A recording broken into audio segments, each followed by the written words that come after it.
Las voces de los verdaderos protagonistas. En Voces RCN. Verdaderos protagonistas son los invitados a Voces RCN en la noche de hoy.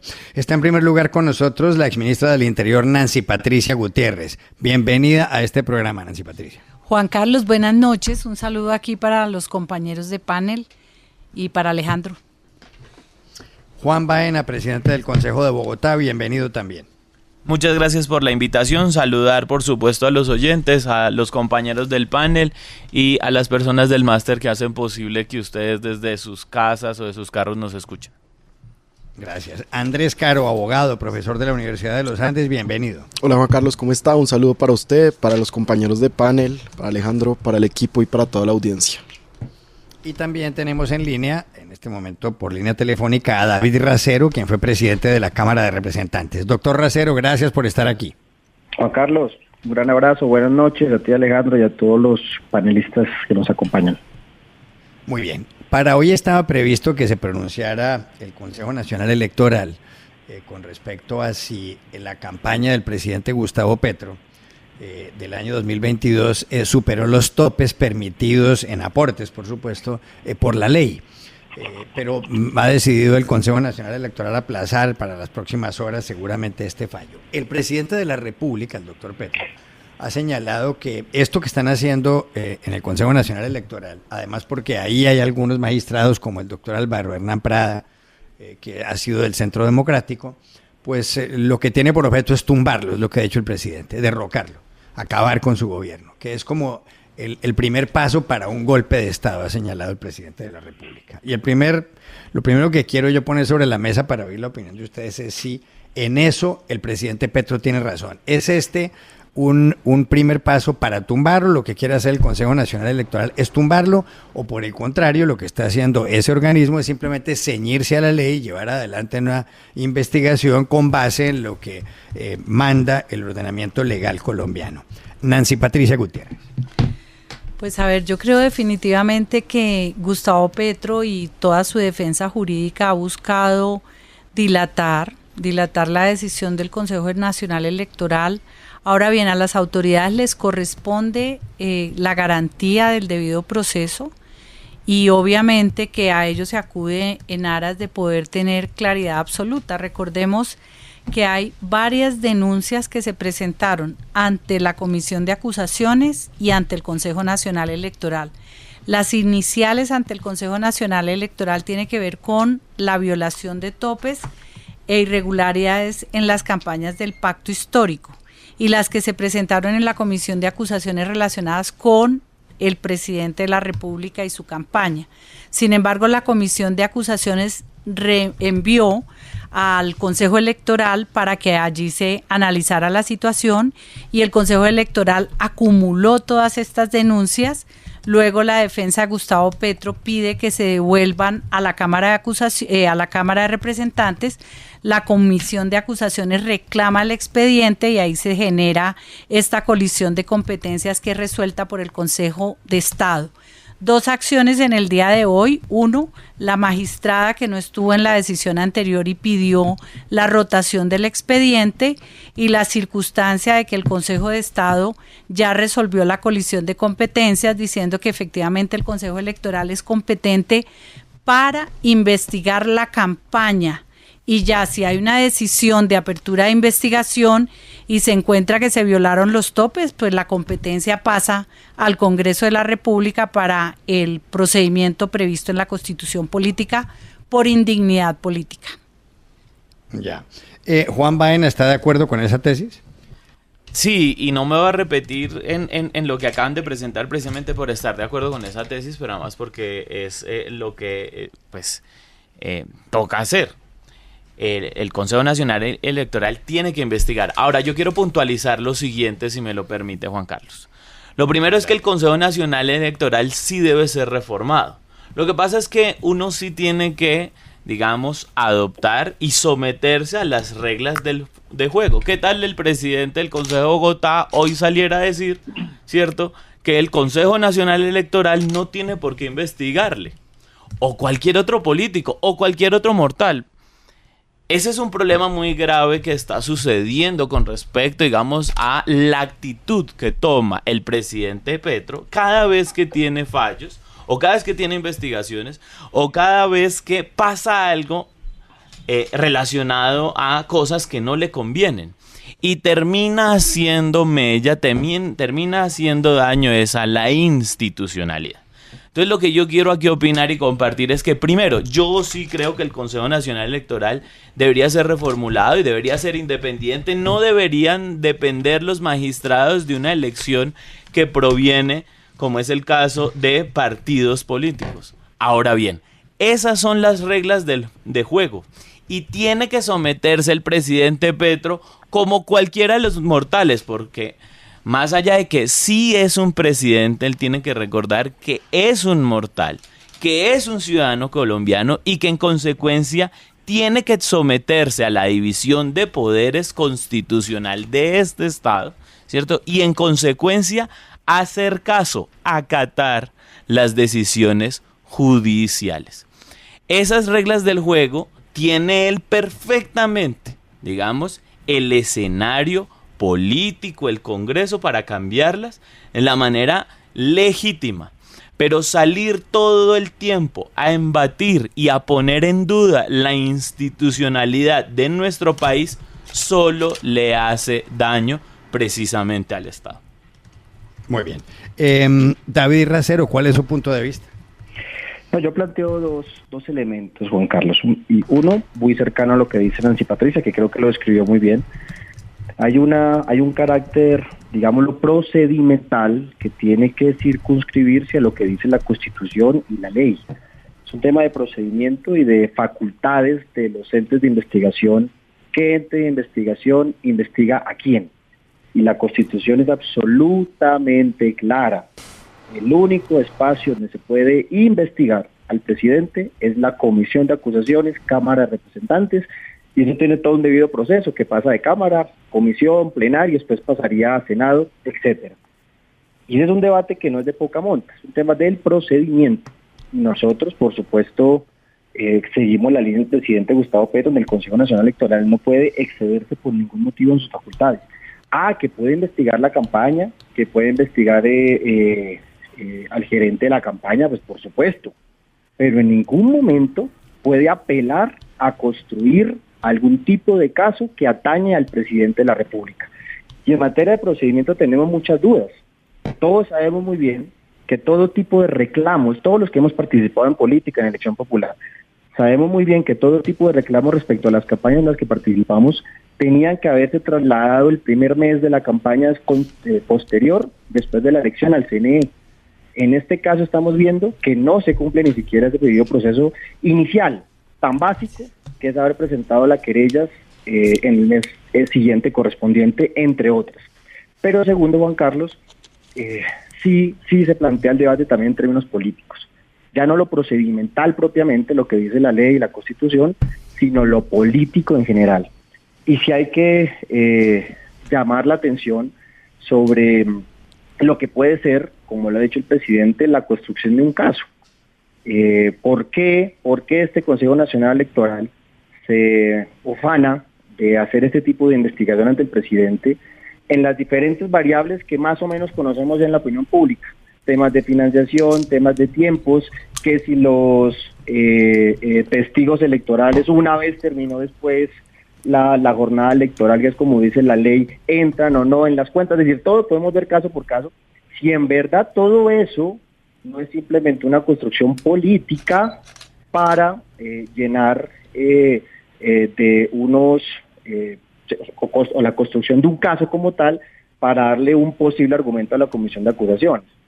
Yo creo que el presidente sí hace una reflexión mucho más amplia, decir por qué se ha pretendido politizar ciertos espacios de investigación, si hay un fin detrás de eso, la politización de esos espacios, para atacar la figura del presidente, cosa que realmente no ha sido lo mismo en presidentes anteriores. Así que creo que sí hay un debate político que yo creo que es pertinente plantear, así como lo dijo el concejal respecto a la misma conformación del Consejo Nacional Electoral, quienes la componen, la intencionalidad política, por ejemplo, en este caso del doctor Prada. Nosotros sí creemos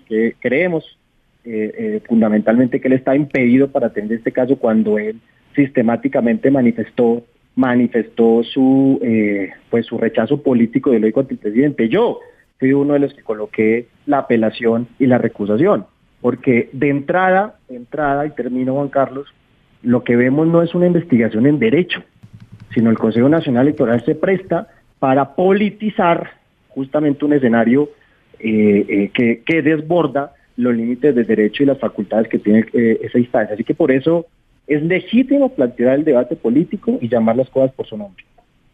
Muy bien. Andrés Caro, ¿cuál es su opinión? Juan Carlos, a mí me sorprende mucho oír al representante Racero en primer lugar, porque esa línea es precisamente la línea que debería tener el gobierno del presidente, que es una línea respetuosa de la institucionalidad, que reconoce la legitimidad del Consejo Nacional Electoral, pero que llama la atención sobre los posibles desvíos políticos de los magistrados del Consejo Nacional Electoral. Y ese llamado a atención es completamente legítimo y puede que tengan razón, como lo ha dicho el concejal y el representante. Sin embargo, esa no ha sido la línea argumentativa del presidente de la República. El presidente de la República insiste en decir que el Consejo Nacional Electoral lo que está buscando es tumbarlo. Ha hablado de golpe blando, de golpe duro, de las preparaciones para un golpe de Estado, y en ningún momento ha reconocido la legitimidad del Consejo Nacional Electoral para investigar su campaña en una investigación administrativa y que lleve a sanciones administrativas para los funcionarios de la campaña, no para el señor presidente. Entonces, a mí me sorprende satisfactoriamente, gratamente lo que está diciendo el representante, pero no estoy del todo seguro que esa sea la línea que está saliendo del Palacio de Nariño, que insiste, desde donde se insiste, que se está preparando un golpe de Estado, un golpe blando, a través del funcionamiento normal de las instituciones. Que las instituciones estén bien o mal diseñadas, que el Consejo Nacional Electoral tenga orígenes políticos, sí, pero el debate, como dijo el concejal, hay que hacerlo en el Congreso, a través de reforma constitucional. No a través de los incendios que está tratando de provocar el presidente de la República. Entonces, ojalá en el Palacio de Nariño oigan más al representante Racero y menos a las personas que están paranoicas diciendo que se está organizando un golpe de Estado a través del Consejo Nacional Electoral. Pero Juan Muy Carlos, bien. yo Adelante. como me limité a un análisis jurídico, quiero rápidamente decir lo siguiente frente a una consideración política. Quien hace la consideración política de una investigación administrativa legal es el propio presidente de la República, porque indiscutiblemente Gustavo Petro se ha acostumbrado a sacar de las investigaciones del contexto jurídico. En la Corte Suprema de Justicia, por ejemplo, su hoy ministro de Defensa le aceptó la inviolabilidad del congresista cuando él expuso piezas procesales sometidas a reserva, que eran de la Fiscalía General de la Nación, y no lo investigaron por la inviolabilidad del congresista. Y después, cuando la Procuraduría General de la Nación lo destituyó por un contrato administrativo mal hecho como alcalde de Bogotá, acudió obviamente a la justicia contencioso administrativa, pero también a la justicia internacional, que derivó en unas indemnizaciones que inclusive tuvo que pagar el Estado a pesar de que lo habían restituido a su cargo. Es decir, en vez de dar el análisis eminentemente y el debate jurídico y procedimental, se refugia en argumentos políticos que crea controversia y también pone contra la pared a las autoridades. Pero Nancy, una pregunta. Tú mismo lo dices, si un ente administrativo se otorga la potestad, en este caso tú traíste la colación el ejemplo de la Procuraduría, pero también puede aplicarse para el Consejo Nacional Electoral, y por eso el llamado. Yo celebro que el Consejo Nacional Electoral en los últimos días haya sacado comunicados dándose parte de tranquilidad, pero si entes administrativos se dan la potestad a sí mismos de violar con vía sancionatoria derechos políticos, y entonces es el debate que se ha planteado en los últimos 10 años, obviamente el escenario ha desbordado justamente la discusión jurídica o la discusión, digamos, legal. Obvio que es un escenario político. Obvio que cuando un ente administrativo, no un juez competente, cercena derechos políticos de personas elegidas, recordemos que cuando se cercena el derecho político de la persona elegida no solo se está vulnerando al elegido, sino a los electores, que es peor, digamos, porque está justamente violentando la esencia misma de la democracia de la República. Obvio que hay un debate político, obvio. Y nosotros no podemos caer en ingenuidades o pretender que ciertos espacios, yo no voy a decir que todos, y obviamente soy muy respetuoso, no voy a generalizar, pero ciertos espacios donde se hace la investigación administrativa y por qué no a veces hasta las propias investigaciones judiciales son politizadas. Y, que no deberían en ese ser. sentido, creo que el presidente, respetando siempre cualquier fallo de juez, porque acá que ha pretendido decir que el presidente no respeta la separación de poderes o es completamente poco institucionalista, ¿no? Ayer, perdóname, representante, ayer anunció que no acataría la decisión del Consejo. ¿Cómo? Ayer anunció que no respetaría la decisión del Consejo Nacional Electoral si él consideraba que no. Entonces está anunciando desconocer. Nancy, pero eso, si el Consejo Nacional Electoral se mete con el afuero presidencial, obvio, que tú mismo lo estás diciendo, es que el Consejo Nacional Electoral no tiene competencia con el presidente. Y creo que eso estamos de acuerdo en la mesa de diálogo de esta noche. No puede tener ningún tipo de incidencia con la figura del presidente. Y ese límite entre investigar la campaña del presidente y el presidente es lo que nosotros quisiéramos tener toda la claridad. No solamente ante nosotros, sino ante el país, ante los electores. Claro, representante, pero lo más interesante es que el Consejo de Estado ya fue muy claro la semana pasada en decir quién es competente para qué, el Consejo Nacional Electoral para la campaña y la Cámara de Representantes para el presidente. Perfecto. Entonces, creo que decir, como dijo el presidente hace un par de días, que no va a acatar una decisión del Consejo Nacional Electoral, pues sí es incendiar los ánimos. Y eso es precisamente lo que no debería estar haciendo. Y entonces, si uno empieza a hablar acá con suposiciones y no con lo que está ocurriendo, que es que el Consejo Nacional Electoral a hoy no ha vulnerado el fuero presidencial, pues uno sí está estresando mucho el debate en la comunidad política. Entonces, ojalá en su partido y en el gobierno sean tan respetuosos en el discurso como lo está haciendo usted hoy, porque eso es muy importante para la confianza de las instituciones. Sirve lo que usted está diciendo, no lo que el presidente ha hecho en los últimos días, representante. Ya. Muy bien. Bueno, óiganme, hay otro tema sobre el que queremos preguntarles y tiene que ver con una columna que ha escrito justamente Andrés Caro, que está aquí sentado en la silla vacía. Hay gente que ha hecho muchos comentarios sobre los discursos, la manera como ha pronunciado sus discursos y el contenido de esos discursos del presidente Gustavo Petro en los últimos días, donde él habla de que lo quieren matar, de que le quieren dar un golpe de Estado y demás. La columna se titula Golpe de Realidad. Salió muy recientemente, repito, en la silla vacía, y la columna empieza diciendo lo siguiente, dice, tal vez el error más grande del presidente es creer que la gente lo ve como él se ve a sí mismo. Agrega Caro, es un error clásico, es el error de los héroes trágicos. Ese Edipo arrancándose los ojos al descubrir quién ha sido siempre, el asesino de su padre, el hombre que se acuesta con su madre, el padre hermano de sus hijos. La columna tiene cierta extensión y al final termina diciendo Andrés Caro lo siguiente, dice, mientras el presidente y sus seguidores sigan viéndose como no son y mientras él siga contándose y creyéndose sus mentiras, este será un mal gobierno construido con promesas tan fantásticas como las amenazas que denuncia. Al final el golpe será estruendoso y no será un golpe de Estado blando o duro, sino un golpe de realidad. No sé, doctor Caro, si usted quiere agregar algo más o por lo menos tratar de explicar muy brevemente qué otras cosas dice usted en la columna. Adelante.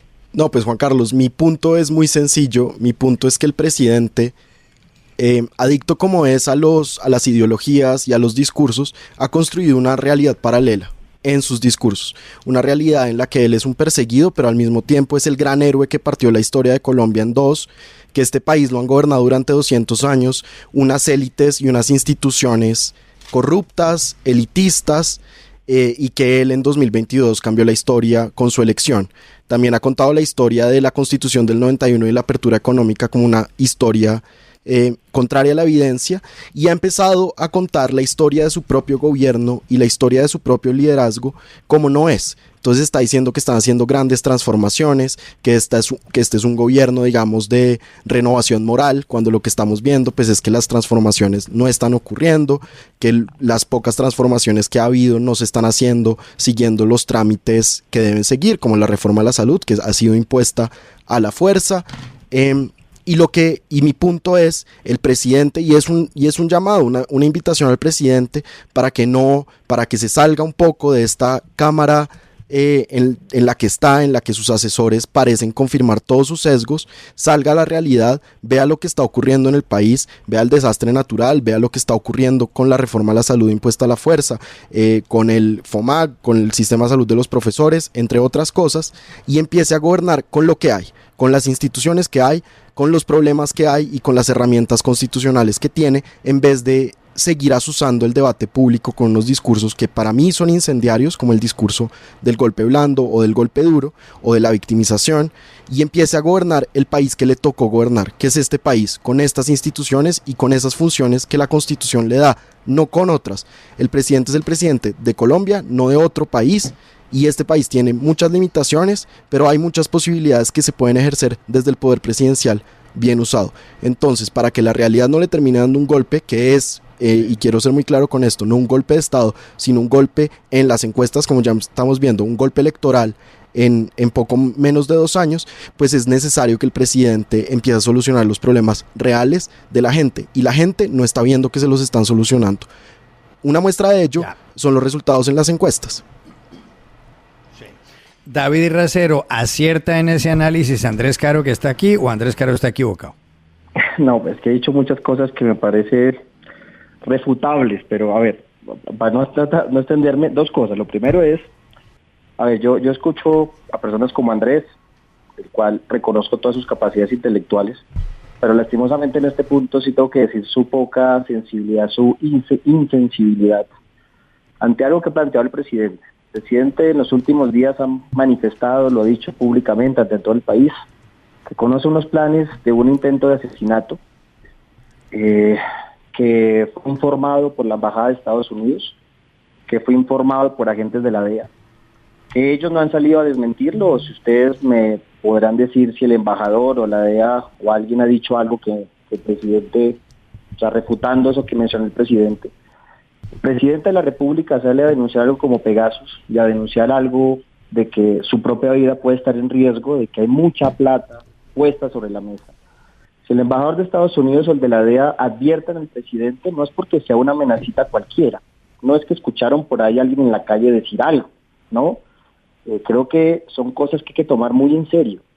Y lastimosamente, de manera muy triste, Juan Carlos, tengo que decirle, que lo que uno escucha en cierto sector de la opinión pública o la opinión publicada, en algunos de la oposición, es de plano negar esa eventualidad, rechazarlo, burlarse, mofarse y plantearlo como si fuera un delirio del presidente.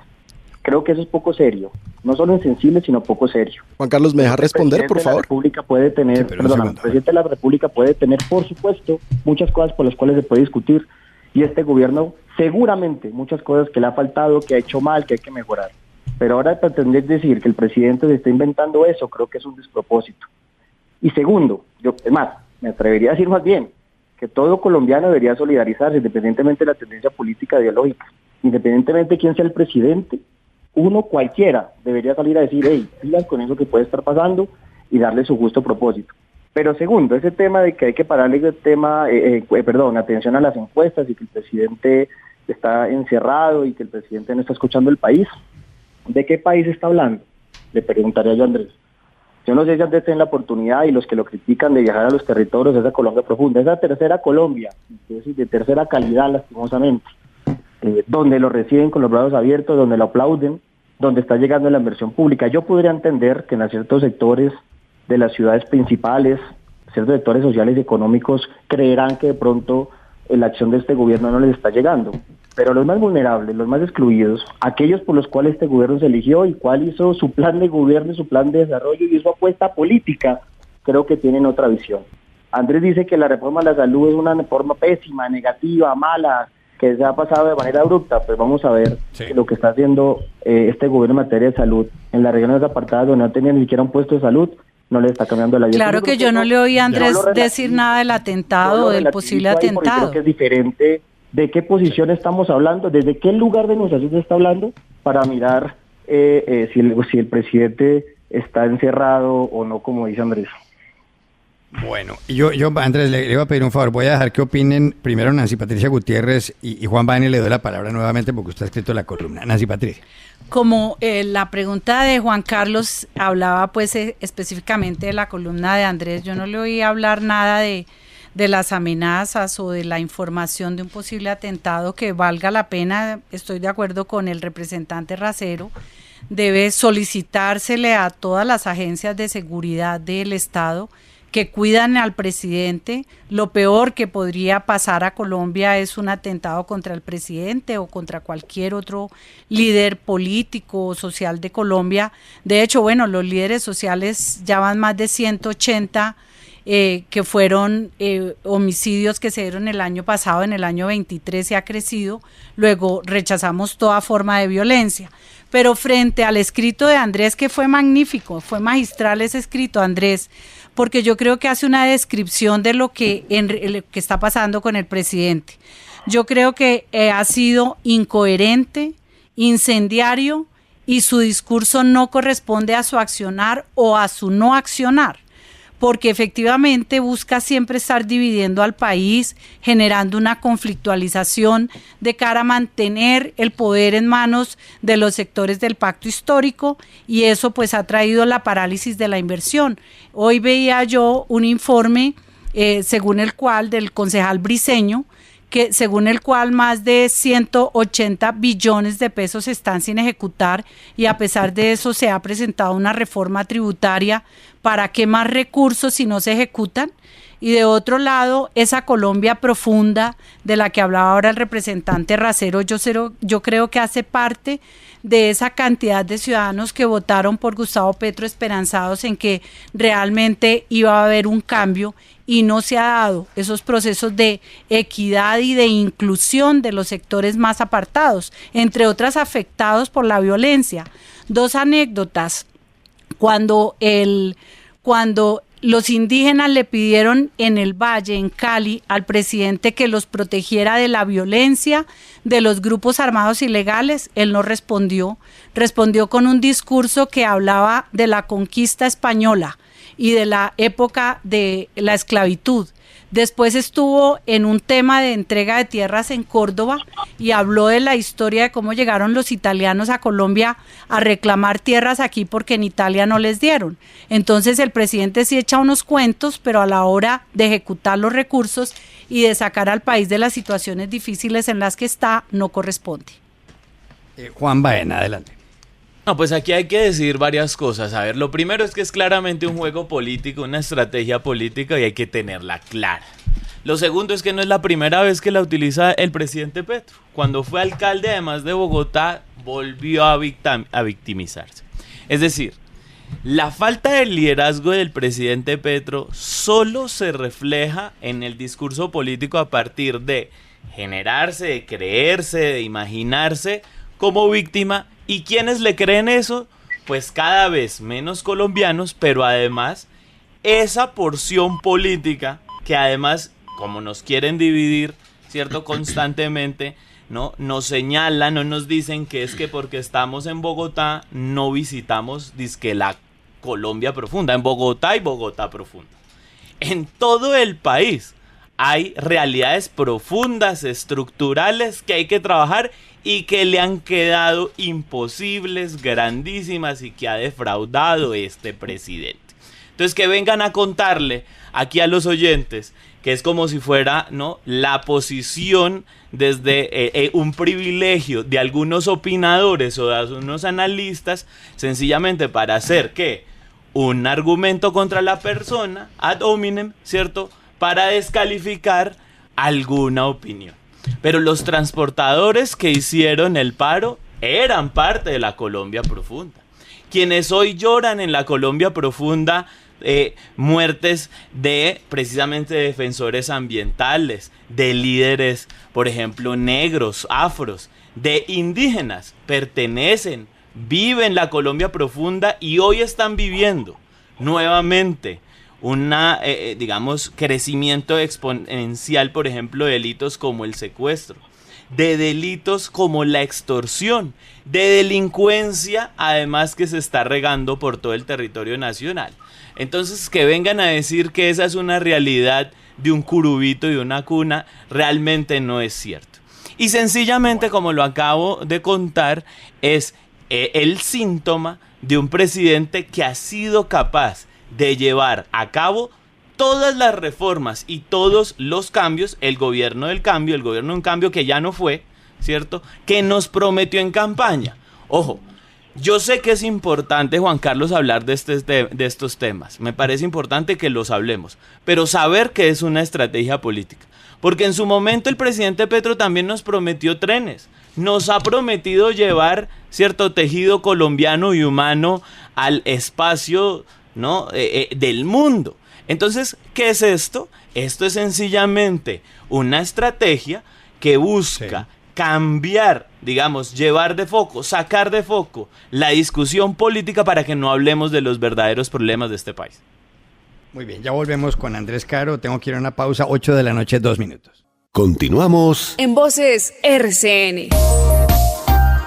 Seguimos en Voces RCN con Nancy Patricia Gutiérrez, Juan Baena, Andrés Caro y David Racero. Y tiene la palabra Andrés Caro para responder las observaciones que han hecho a la columna que él publicó en La Silla Vacía. Andrés. Muchas gracias, Juan Carlos. Sí, en primer lugar quiero ser muy claro en que ni la columna ni yo tratan de banalizar la idea de un magnicidio o de un atentado contra el presidente, que me parecería no solamente gravísimo porque es el atentado contra la vida de una persona, sino que sería gravísimo para la vida institucional de Colombia. Yo soy una persona que cree que el presidente debe acabar su periodo el 7 de agosto de 2026. Creo además y veo con bastante tranquilidad las demoras en el Consejo Nacional Electoral, porque creo que lo peor que nos podría pasar es llevarnos a un escenario en que hay una ruptura institucional por cuenta de una investigación o una campaña. Quiero ser muy claro en una cosa. Yo, Juan Carlos, claramente escribo desde una posición de privilegio. Eso nunca lo he negado ni nunca lo voy a negar. Mi privilegio está, Juan Carlos, en que si se daña el sistema de la salud, voy a seguir teniendo salud porque tengo prepagada, que si se daña el sistema de educación, voy a seguir con mi educación porque soy profesor de una universidad privada, y que tengo vivienda a pesar de que las viviendas de interés social no las están haciendo ni entregando en este gobierno. Es decir, mi privilegio me blinda de los errores de este gobierno. Y hay millones de personas a las que no están blindadas y que no tienen los privilegios que yo he tenido. Y es por esas personas por las que este gobierno debería estar trabajando. Ya me dijo el representante Racero que a ellos las encuestas no les importan. Y eso de pronto está bien. A mí me parece que es una forma de medición probablemente más objetiva que la impresión que causan eventos organizados por la Presidencia de la República para que aplaudan al presidente, y creo que sería mejor ver las encuestas y no fiarse de esos eventos. Y hay un dato muy importante que quiero recordar, y es que los estratos 1 y 2 empezaron este gobierno en agosto de 2022 aprobando en un 59% al presidente. Hoy en día esos estratos 1 y 2 tienen 64% de desaprobación. Entonces hay algo que está fallando en el gobierno para las personas para las que deberían estar trabajando, que no es para mí, que no es para ninguno de los que estamos en esta mesa, es para las personas pobres de Colombia. Y son esas encuestas las que están diciendo que esas personas están insatisfechas con el gobierno. Juan Carlos, algo muy cortico, muy cortico. Además, el representante dice que uno debería solidarizarse con el presidente. ¿Cómo no solidarizarse con alguien que supuestamente, ¿cierto?, tienen un plan para atentar contra su vida, pero además tienen un plan para hacerle golpes blandos, además de Estado, cada 15 minutos más o menos? Ahora, la pregunta es que nos dé las pruebas, que traiga las pruebas, que se la entregue a los colombianos, que deje, como él también lo pide, ¿cierto?, que cambie, digamos, el escenario de discusión del político al jurídico para hablar con certezas. Porque quiero traer, por ejemplo, el último informe de la DIPOL frente al tema de Pegasus dice que el software no se compró ni se ha utilizado. Entonces tenemos las dudas todavía. Cuando estamos en medio de un paro, por ejemplo, de transportadores, por eso estamos hablando, y ahí viene la columna, digamos, de la desconexión del presidente, que además, vuelvo, insisto, es una estrategia política. Estamos esperando todos que nos hable del paro de transportadores y termina hablándonos en chino, en donde necesitamos es como un traductor sobre un tema de Pegasus que nada tiene que ver con lo que está viviendo el país en este momento. Entonces, que nos dé las pruebas para solidarizarnos con él. Juan Carlos, si me permites, dos comentarios. Por supuesto, adelante. Primero es que toda amenaza puede parecer trivial para algunos hasta que se materializa. Yo fui uno de los primeros que me solidaricé si se acuerdan muy bien, cuando el avión del presidente Duque... El helicóptero. 21 fue impactado, ¿se acuerdan? El helicóptero en norte de Santander. Perdón, ese Sí, así helicóptero, ¿se acuerdan? Sí, eso puede ocurrir en un país como el nuestro. Yo por eso insisto en cómo algunos, yo creo que hay más fundamentalismo ideológico. En donde los Unas hechos ganas eran de- evidentes, representante. Sí, por eso, momentico, es que las amenazas y los hechos violentos nunca hay que trivializarlos en un país como el nuestro. Por eso es que yo creo que hay más fundamentalismo ideológico ante ese tipo de respuestas, donde le piden la prueba justamente a la posible víctima, ¿no? Pero más allá de eso, yo quiero hacer otro comentario y respecto a lo que ha dicho Andrés, ¿no? Y con todo el respeto, insisto, le tengo una gran estima intelectual, y es que, la semana pasada el Centro Económico de la NIF, para que no digan que es alguien del gobierno, iniciación del gobierno, sacó un estudio sobre el costo de vida de los colombianos, y eso tiene que ver especialmente con un análisis del índice de precios al consumidor, y muestra cómo realmente Colombia hoy en día, los hogares colombianos, tienen un costo de vida mucho más económico que hace 2 o 3 años. Y eso tiene que ver con las políticas, tanto el Banco de la República Central, porque es un tema política monetaria, con las políticas macroeconómicas de este gobierno, para aliviar el bolsillo de la gente. Eso seguramente la gente lo puede estar viviendo, pero en su conciencia puede estar pensando en otro tipo de cosas. Y ahí es donde yo planteo siempre una discusión entre lo que está ocurriendo en la realidad con las percepciones que se van construyendo a partir de qué, de lo que se hace a través de ciertos medios de comunicación, ante ciertas concepciones o opiniones que se van consolidando en la opinión pública, por ejemplo, que varias han expresado en esta mesa de trabajo. O sea, decir que el país va mal, cuando, por ejemplo, en términos económicos, insisto, con muchos errores y muchas limitaciones, yo no soy, así como critico el fanatismo ideológico de algunos, no voy a caer yo en ese juego también de yo ser una persona acrítica y no también exigirle cuentas a mi gobierno, que lo elegí y que espero siga trabajando por las personas por las cuales prometió. Pero eso sí, desconocer que hay logros económicos en este gobierno, desconocer que se ha impulsado políticas adecuadas en términos, por ejemplo, de trenes, que hasta lo mencionó, no sé si fue el concejal, no sé si fue el que lo mencionó, de reactivar las líneas de tren de este país. En términos de apoyo social, se han sacado de la pobreza en el último año más de 1.600.000 personas. Dígame si eso no es un logro, ¿no? Entonces tampoco podemos caer en esa lógica de algunos donde todo es malo en este gobierno, todo es malo en el país. Si hay algo bueno no es de este gobierno, sino porque se da por añadidura, como si se diera por generación espontánea, y creo que es ahí donde cierta oposición cae en un fanatismo que es incapaz de reconocer los logros de este gobierno, y que yo creo que la gente en Colombia sí lo está viviendo, sí lo está sintiendo, más allá, por supuesto, de limitaciones y errores que hay que evaluar y que ojalá en este año y medio que queda el gobierno se pueda corregir. Si lo estuviera viviendo, las encuestas no dijeran lo que están señalando, pero además me llama la atención este nuevo discurso porque cuando fueron oposición todo era malo. Todo lo que vivía Colombia era malo. Yo estoy muy lejos pues de ser uribista y de ser duquista, pero se han dedicado estos 2 años a que todo lo malo es con espejo retrovisor, y lo poquito bueno se debe, cierto, a la figura de Petro, que tiene ministerios con ejecuciones presupuestales de menos de un 2% en este punto. Es es increíble que vengan a vender. Es que yo sí no comparto eso. Colombia está en crisis económica. ¿Alguien le cabe duda de eso? Está en crisis ambiental, está en crisis mineroenergética. O sea, por eso la columna habla de la desconexión del presidente Petro.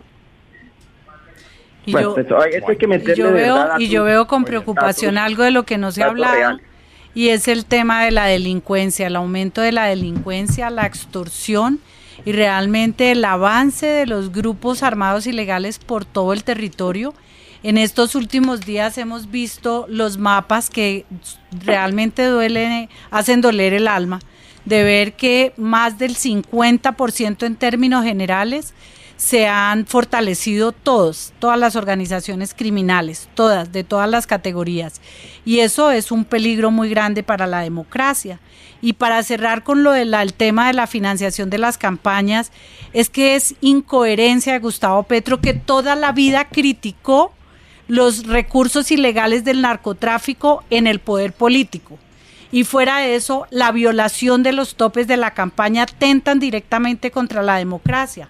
Más allá de la autoridad administrativa, de la competencia, es la gravedad de la elección presidencial cuando se han violado las reglas de juego y ahora inicia en el Congreso una investigación por cuenta de la posible financiación ilegal con recursos de grupos ilegales.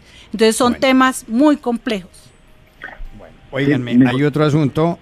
¿Quiere agregar algo, David Racero? No, Juan Carlos, con tu venia, discúlpame, es que hasta en eso, hasta uno puede atreverse a plantear que hay una línea diferente por parte de este gobierno. Un presidente, y hay que decirlo así, que aunque tenga dolor de padre, fue el primero en reconocer y en pedirle a la justicia que investigara lo que había hecho su propio hijo en la campaña presidencial. Ha impedido que lo investiguen. Ha impedido que lo investiguen. Sí, por eso, pidió que lo investigaran. Digamos, dígame qué presidente o qué funcionario público, qué político en la historia de nuestro país. Ni más ni menos que salió a negar que era su hijo. No lo crió. Ya. Y torpemente la fiscalía le dio la libertad condicional y llegó el presidente y después cambió la versión. Esto no es este no ha sido un gobierno que ha tratado de presionar a la justicia, el tapen, ¿no? A ocultar, que reconoce hasta los propios errores. Mire, yo creo que en eso, insisto, o sea, el no reconocer es simplemente un tema de fundamentalismo lógico. Yo entiendo que es el juego de muchos, porque hay que atacar al presidente. No es de juego, es de dolor de patria por lo que pasa. Para llegar al 2026, en época electoral, y creo que hay cierta mezquindad en eso. Bueno, miren, oiga, tenemos que ir a un último tema que creo que también vale mucho la pena y nos quedan ya 7 minutos. Y lo pone sobre la mesa el tema de Alejandro Villegas. Es que se conoció una encuesta del Centro Nacional de Consultoría que fue publicada por los colegas de la revista Cambio, que midió la intención de voto de diferentes personalidades, y allí aparece punteando Juan Manuel Galán con un 10,7%, le sigue Claudia López con un 8,6%, luego aparece Sergio Fajardo 8,2%, más adelante hay otros resultados también de intención de voto. Aparece Germán Vargas Lleras con un 8,1%, Vicky Dávila con un 7,5%, Miguel Uribe con un 6,7% de intención de voto. A la luz de estos resultados, ¿creen ustedes que la pelea puede estar en eso que se conoce como el centro político, que los colombianos estén buscando un candidato que quizás esté más representado en ese espectro ideológico, doctora Nancy Patricia Gutiérrez? Yo no creo que la discusión sea de izquierdas y derechas, no.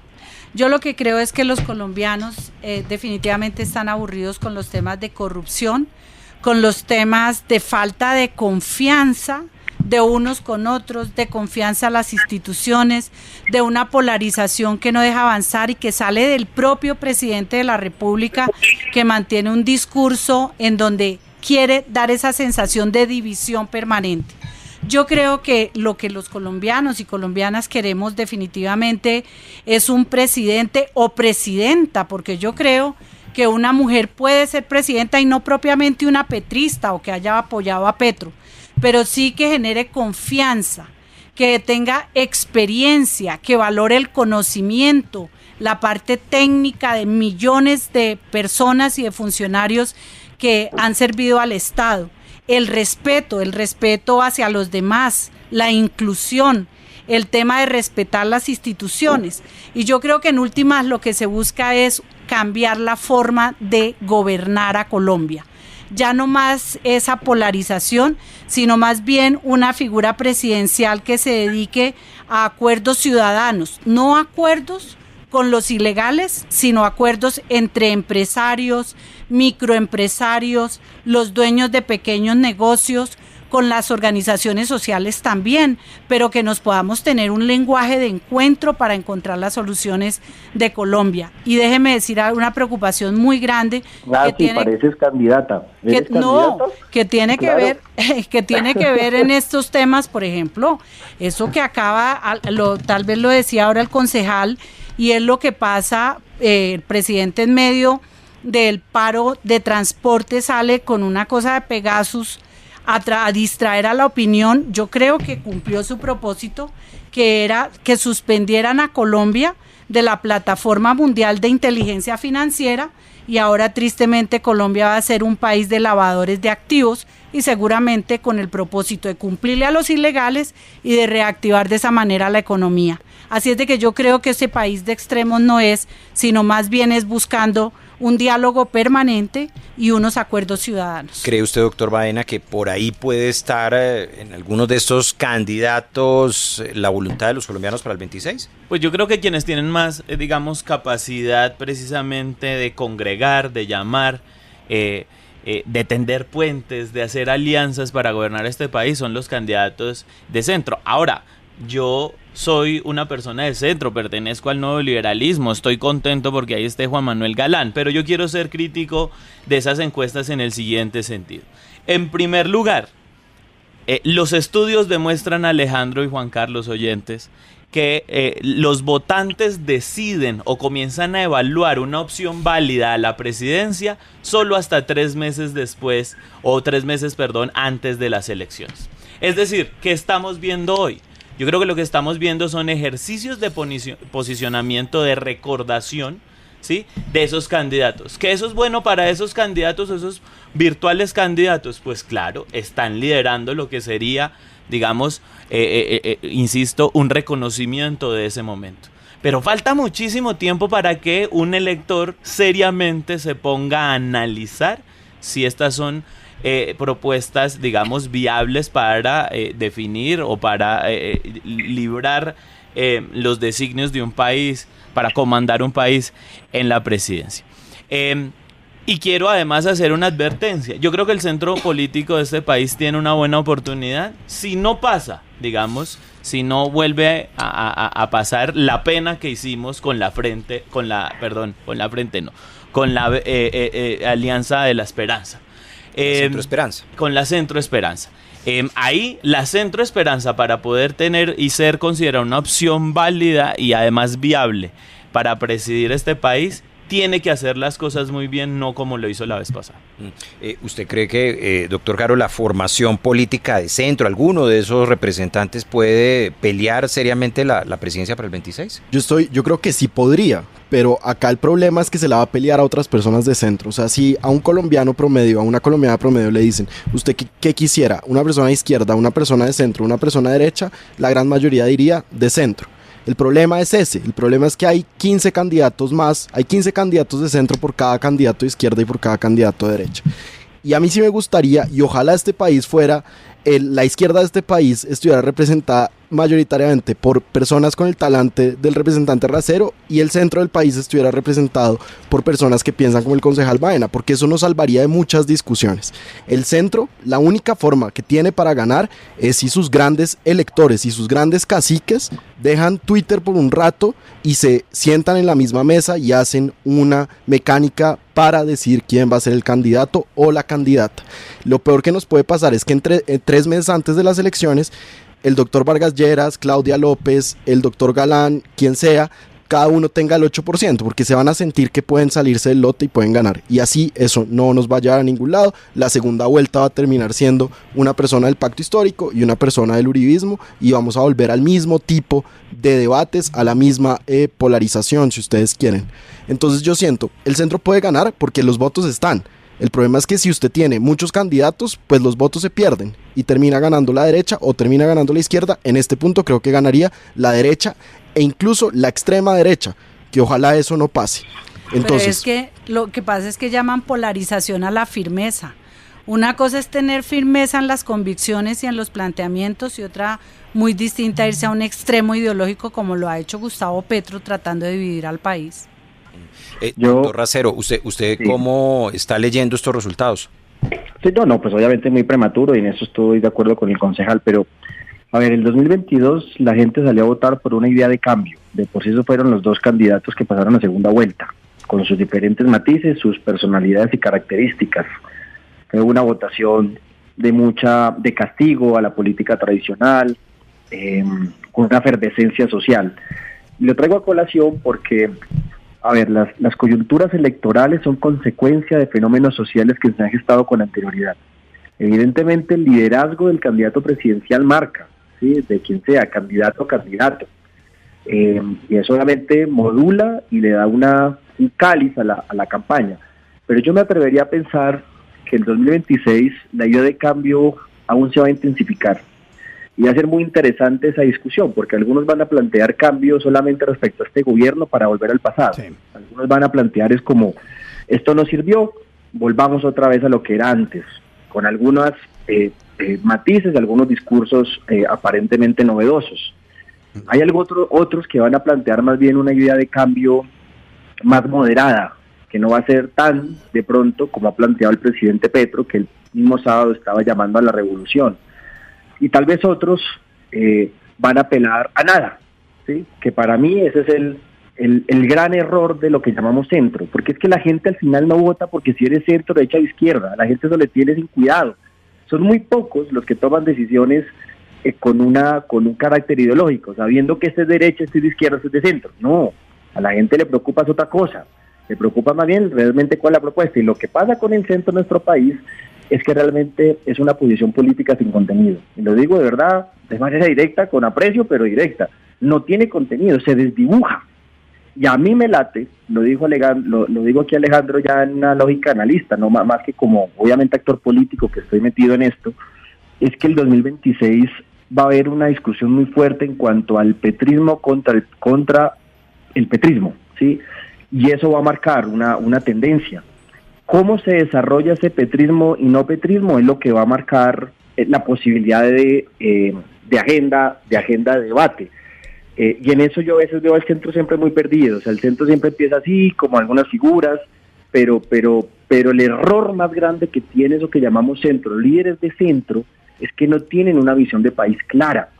Al fin y al cabo, el Petro, el uribismo, sí, plantean unas visiones de sociedad, sí, creamos o no creamos, debatibles o no, pero presentan una visión de sociedad. Y eso realmente es lo que termina siguiendo a la gente. Entonces yo creo que es muy prematuro, esas encuestas son muy prematuras y hay que ir mirando más bien cómo se desarrolla el ambiente social, cuál es la conversación social que va a plantear unas exigencias a los candidatos para el 2026. Muy bien, se nos acabó el tiempo. Gracias, Nancy Patricia Gutiérrez, Juan Baena, Andrés Caro, David Racero por haber estado aquí. Y a ustedes los espero mañana en Voces RCN, 8 de la noche, 30 minutos.